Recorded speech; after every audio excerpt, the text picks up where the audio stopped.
வணக்கம் petal pure channel. இன்னைக்கு cauliflower 65 எப்படி செய்யறதுன்னு பார்க்கலாம். முதல்ல ஒரு பெரிய காலிஃப்ளவர் பூ எடுத்து நல்லா க்ளீன் பண்ணி கொதிக்கிற தண்ணியில் ஒரு சிட்டிகை மஞ்சள் தூள், ஒரு ஸ்பூன் உப்பு சேர்த்து க்ளீன் பண்ணி காலிஃப்ளவரையும் சேர்த்து நாம் கொஞ்ச நேரம் அப்படியே மூடி வச்சிடலாம்.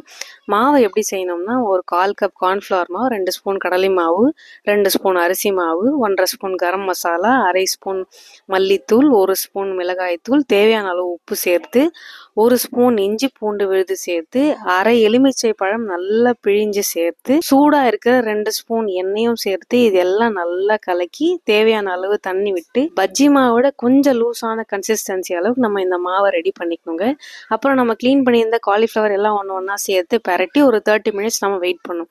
30 மினிட்ஸ் கழிச்ச அப்புறம் பேனில் பொரிக்க தேவையான எண்ணெய் வச்சு இந்த காலிஃப்ளவர் எல்லாம் ஒன்றா சேர்த்து எடுத்து பொரிச்சு எடுத்தோம்னா சூடான காலிஃப்ளவர் 65 ரெடி. இதை நீங்கள் வெங்காயம் எலுமிச்சம்பழமோட சேர்த்து சர்வ் பண்ணலாம்.